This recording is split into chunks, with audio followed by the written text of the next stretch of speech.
News కు స్వాగతం. ముందుగా హెడ్లైన్స్. కుటుంబ పాలనలో రాజ్యాంగ దుర్వినియోగం పీఎం మోదీ.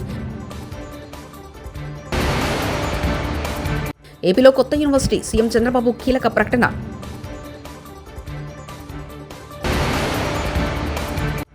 ఎమ్మెల్సీ కవిత జగిత్యాలలో ఆదివారం పర్యటన.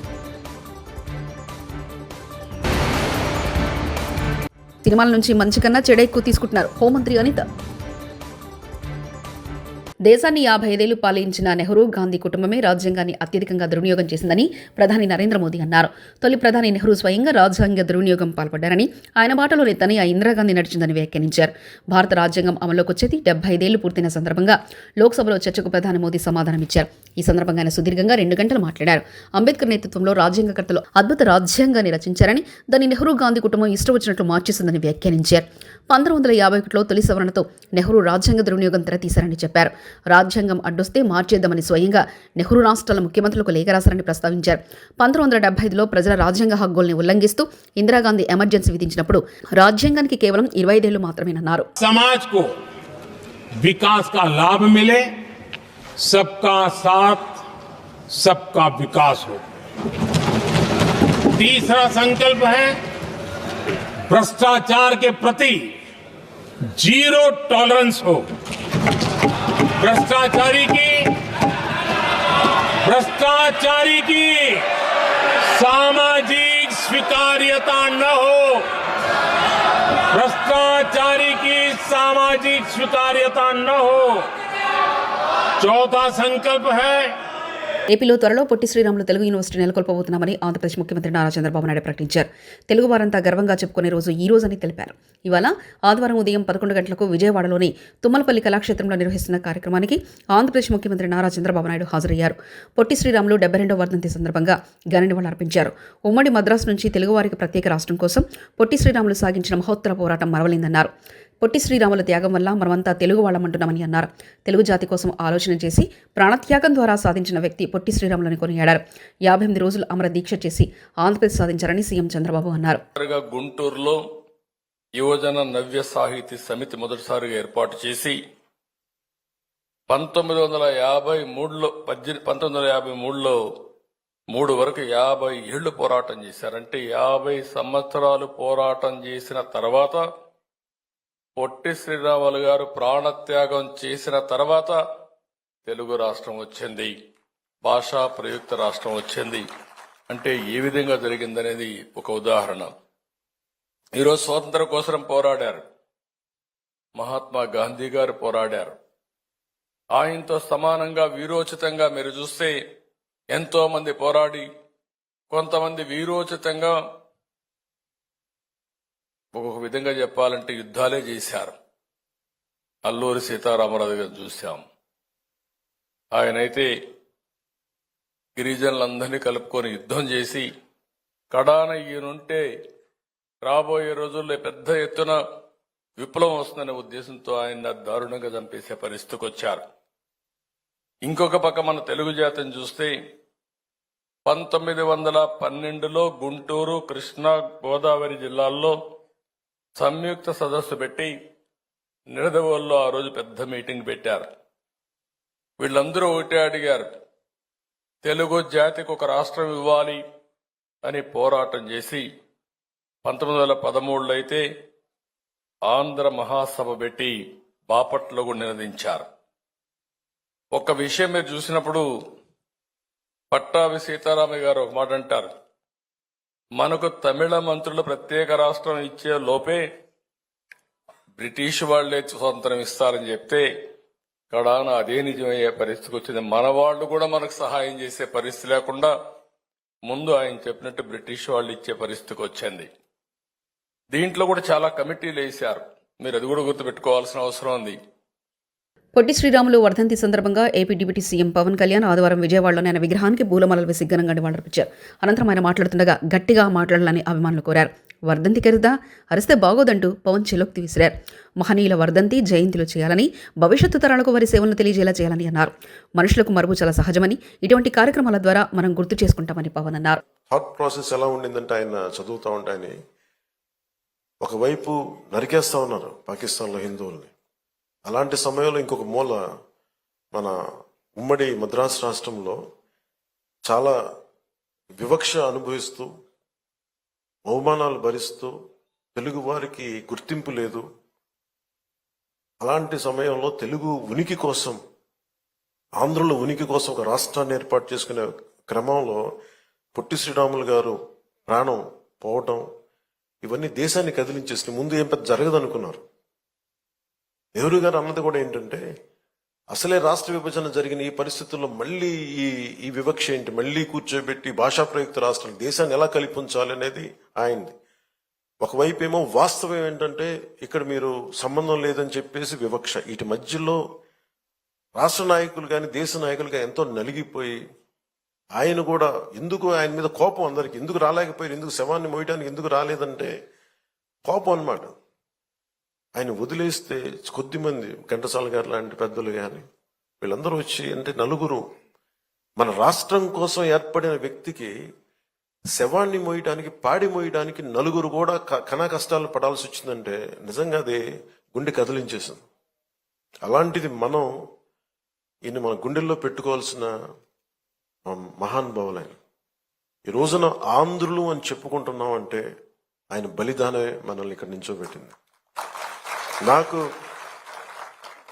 చాలాసార్లు రకరకాలుగా ఉంటుంది. ఒకసారి ఆంధ్రప్రదేశ్ విడిపోయి మన భాషా ప్రయుక్త రాష్ట్రాలు జరిగిన తర్వాత మనకి ఒకసారి మన కర్నూలు రాజధానిగా ఒక డేట్ పెట్టాం. తర్వాత మళ్ళీ మనకి తెలంగాణ రాష్ట్రాన్ని విలీనం చేసి ఉమ్మడి ఆంధ్రప్రదేశ్కి ఏర్పడిన ఒకటి మళ్ళీ విడిపోయిన తర్వాత ఇవన్నీ మొన్న చాలాసార్లు క్యాబినెట్లో మాట్లాడుతూ ఉంటే గౌరవ ముఖ్యమంత్రి గారు చంద్రబాబు నాయుడు గారు చెప్పింది, ఆయన ఆత్మార్పణ దినాన్ని మనం చాలా ఘనంగా జరుపుకోవాలి. ఇంకా సమయం లేక ఇక్కడ మన తుమ్మలపల్లి కళాక్షేత్రం జరుపుకోవాల్సి వచ్చింది. లేదంటే ముఖ్యమంత్రి గారి మనసులో చాలా భారీగా ఇదో జరుపుకోవాలి, సరిపోవట్లేదు, ఒక్కసారికి ఇలా చేద్దాం కానీ తర్వాత చాలా గొప్పగా చేద్దాం, దీన్ని అందరు రాష్ట్రం గుర్తుండిపోవాలి. అంటే ఆయన త్యాగం ఈ రోజున మనందరం కూర్చొని ఈ రోజున మన ఆంధ్రులు అని చెప్పుకుంటున్నాం. ఏపీలో కూటమి సర్కారు ఏర్పడిన తర్వాత వైఎస్ఆర్సీపీ నేతలకు ఇబ్బంది పడుతున్నారని మాజీ మంత్రి గుడివాడ అమర్నాథ్ రాష్ట్రంలో రైతులకు మద్దతుగా వైఎస్ఆర్సీపీ చేపట్టిన రైతు పోరాటానికి విశేష స్పందన లభించింది. కూటమి దోచుకోవడమే కావాలి, ప్రజలతో సంబంధం లేదన్నారు. కొన్ని ఇబ్బందులు అన్ని రకాలుగా నా దగ్గర నుంచి కింద స్థాయి వరకు పెద్ద స్థాయి వరకు అందరినీ ఈరోజు కూటమి ప్రభుత్వం ఇబ్బంది పెట్టేటువంటి పరిస్థితి కనబడతా ఉంది. అయినా సరే నిన్న రైతులకు సంబంధించినటువంటి ఉద్యమానికి రాష్ట్రంలో వైఎస్ఆర్ కాంగ్రెస్ పార్టీ జగన్మోహన్ రెడ్డి గారి నాయకత్వంలో పిలుపునిస్తే నిన్న మీరు అందరూ చూశారు. నిన్న విశాఖపట్నంలో రైతులు లేనప్పటికీ, రైతాంగం లేనప్పటికీ కానీ రాష్ట్రంలో ఇచ్చినటువంటి పిలుపు మేరకు రైతుల పక్షాన నిలబడి చేసినటువంటి పోరాటానికి వచ్చినటువంటి జనాన్ని చూస్తే మనం ఓడిపోయాం తప్ప పోరాటంలో ఎక్కడ వెనకడుగు వేసేటువంటి ప్రసక్తే వైఎస్ఆర్ కాంగ్రెస్ పార్టీకి లేదు అనేటువంటి విషయాన్ని కూడా ఈ సందర్భంగా మీ అందరికీ తెలియజేస్తా ఉన్నాం. నిన్న మన పార్టీ నుంచి ఒక నాయకుడు వెళ్ళిపోయాడు. నిన్న భీమిలి నియోజకవర్గంలో సమావేశం పెట్టాం. దాదాపు 500 నుంచి 1000 మంది కార్యకర్తలు వచ్చారు, సీనియర్ నాయకులు వచ్చారు. వారందరూ కూడా మాట్లాడారు. వైఎస్ఆర్ కాంగ్రెస్ పార్టీ అనేటువంటిది కార్యకర్తల వల్ల నిలబడినటువంటి పార్టీ తప్ప నాయకుల వల్ల నిలబడినటువంటి పార్టీ కాదు. కానీ నిన్న మాట్లాడినప్పుడు కూడా ఒక విషయం చెప్పా. కానీ ఏదైతే 2009 నుంచి రాజశేఖర రెడ్డి గారు భరణించిన దగ్గర నుంచి 2019 వరకు పార్టీ కోసం కష్టపడి పనిచేసినటువంటి కార్యకర్తల్ని ఇది చెప్పక తప్పదు, ఇది అక్షర సత్యం, నిజం. ఇది విషయం జగన్మోహన్ రెడ్డి గారి దృష్టిలో కూడా పెట్టడం జరిగింది. గడిచినటువంటి 5 సంవత్సరాల్లో మనం కార్యకర్తలకి ఏదైతే గౌరవం వారు కోరుకున్నారో, అధికారం వస్తే ఏ రకంగా మేము ఉండాలని చెప్పి ఆశించారో అది మనం ఇవ్వలేకపోయాం అనేటువంటి బాధ ఈరోజు కార్యకర్తల్లో ఉంది. దాన్ని తప్పకుండా రానటువంటి కాలంలో దాన్ని సరిదిద్దుకోవాల్సినటువంటి అవసరం వైఎస్ఆర్ కాంగ్రెస్ పార్టీ నాయకత్వం మన మీద ఉంది అనేటువంటి విషయాన్ని కూడా నేను వాళ్ళతో చెప్పడం జరిగింది. వ్యవస్థలు తీసుకొచ్చారు. తెలంగాణ జాగృతి సంస్థ వ్యవస్థాపకురాలు బీఆర్ఎస్ ఎమ్మెల్సీ కల్వకుంట్ల కవిత ఆదివారం జగిత్యాలలో పర్యటించనున్నారు. ఢిల్లీ లిక్కర్ కుంభకోణం కేసులో అరెస్టై జైలు నుంచి విడుదలయ్యాక ఆమె తొలి పర్యటన ఇది. కాగా ఎమ్మెల్యే సంజయ్ కుమార్ బీఆర్ఎస్ నుంచి గెలిచి కాంగ్రెస్లో చేరారు. ఆయన బీఆర్ఎస్లో ఉన్నప్పుడు కవిత అత్యంత ప్రాధాన్యత ఇచ్చారు. ఆయన పార్టీ మారారంటూ ఇటీవల పార్టీ సమావేశంలో కవిత సంజయ్ కుమార్పై ఆగ్రహం వ్యక్తం చేశారు. దరూరు ఎస్ఆర్ఎస్సీ కరాల్ అంబేద్కర్ విగ్రహం వద్ద క్యాడర్ను ఉద్దేశించి కవిత ప్రసంగించారు.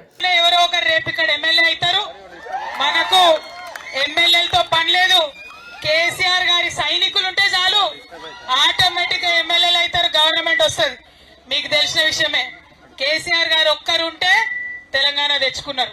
ఇవాళ కేసీఆర్ గారి ఆధ్వర్యంలో రేపటి నాడు కూడా జగిత్యాల్లో జరిగేటటువంటి అన్యాయాల మీద, అక్రమాల మీద పోరాటం తప్పకుండా కొనసాగిస్తామని తెలియజేస్తా ఉన్నాను.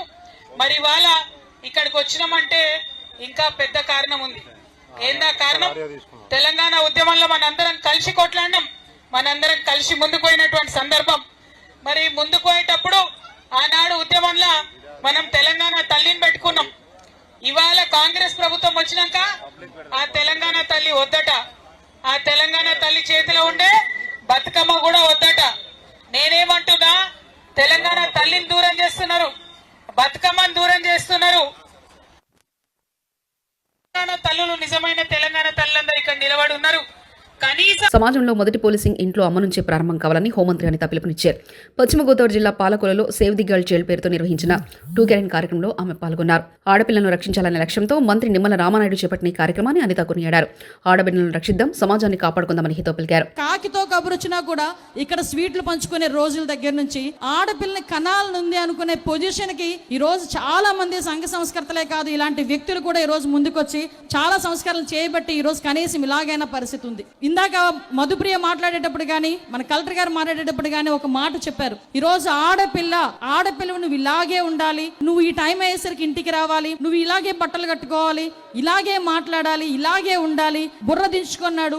ఈ పరిస్థితులు ఇదే సేమ్ యాస్టీస్ గా మన ఇంట్లో ఉన్న మగపిల్లలకి సైతం చెప్పి మనం నేర్పించుకుని ఉంటే ఈ రోజు బయటకు వచ్చేసరికి ఇన్ని అరాచకాలు జరిగావా అని నేను అడుగుతున్నా. ప్రతి ఆడపిల్లని ఎలా పెంచుతున్నారో ప్రతి తల్లి, ప్రతి మగబిడ్డని కూడా ఆ తల్లి అదే బాధ్యతతో పెంచాల్సిన అవసరం ఉంది. ఫస్ట్ ఆఫ్ ఆల్ మన ఇంట్లో పోలీసింగ్ తల్లే చేయాలి అని చెప్పి డే ఫస్ట్ నుంచి కూడా మేము మాట్లాడుకునే సందర్భం. పిల్లలందరూ కూడా స్కూల్ నుంచి వచ్చిన తర్వాత స్కూల్ బ్యాగ్ పక్కన పడేసిన వెంటనే ఫస్ట్ తీసుకునేది ఏంటో తెలుసా? Cell phone. అమ్మ దగ్గర నుంచి ఫోన్ ఎక్కడుంది, నాన్న ఫోన్ ఎక్కడుంది, అన్నయ్య ఫోన్ ఎక్కడుంది అని కూర్చొని ఆ రీల్స్ చూస్తారు. ఏదేదో అందులో నాన్న చెత్త చెదారం అంతా అందులోనే ఏడుస్తుంది. అవన్నీ కూడా చూసి కొంతమంది ఇన్స్పైర్ అవుతారు, కొంతమంది పక్కన పడేస్తారు. వాట్ ఎవర్ ఇట్ మేబీ, ఏమి జరిగినా ప్రతి తల్లి కూడా అందులో ఏమున్నది, ఏమి చూస్తున్నారన్న సంగతి కూడా ఆలోచన చేసుకోవాల్సిన అవసరం ఉంది. ఆడపిల్లని చాలా చులకనగా చేసే ప్రతి సమాజానికి కూడా ఆ గర్భం నుంచి పుట్టిన ఒక ఆడదాని నుంచి పుట్టిన శిశువుగానే మనం కూడా భావించుకోవాలి. ఈ రోజు నువ్వు చులకనగా చూస్తున్నదో,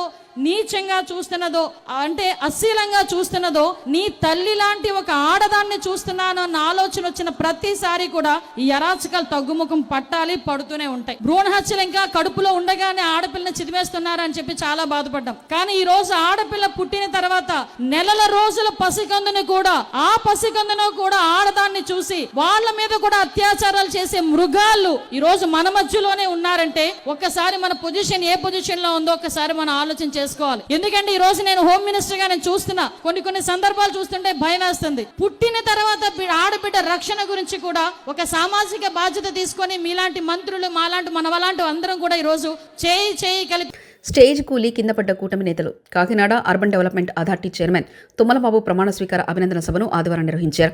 ఈ మేరకు సభా వేదికపైకి అధిక సంఖ్యలో నాయకులు, కార్యకర్తలు ఎక్కడం వల్ల సభా వేదిక ఒకసారిగా కుప్పకూలిపోయింది. దీంతో వేదికపై ఉన్న మాజీ మంత్రులు యనమల రామకృష్ణుడు, నిమ్మకాయల చినరాజప్ప, కూటమి ఎమ్మెల్యేలు, ముఖ్య నాయకులకు స్వల్ప గాయాలయ్యాయి.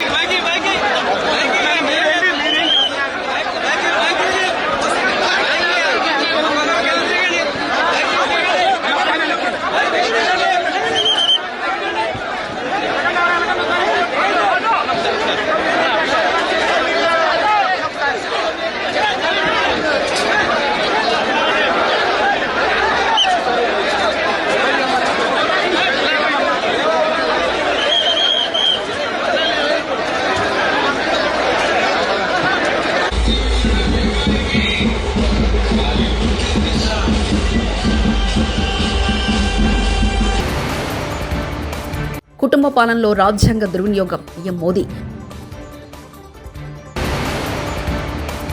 ఏపీలో కొత్త యూనివర్సిటీ, సీఎం చంద్రబాబు కీలక ప్రకటన.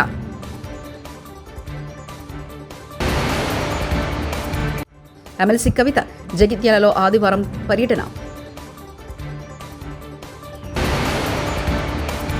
సినిమాల నుంచి మంచి కన్నా చెడే ఎక్కువ తీసుకుంటున్నారు హోంమంత్రి అనిత. ఇవి బులెటిన్ విశేషాలు.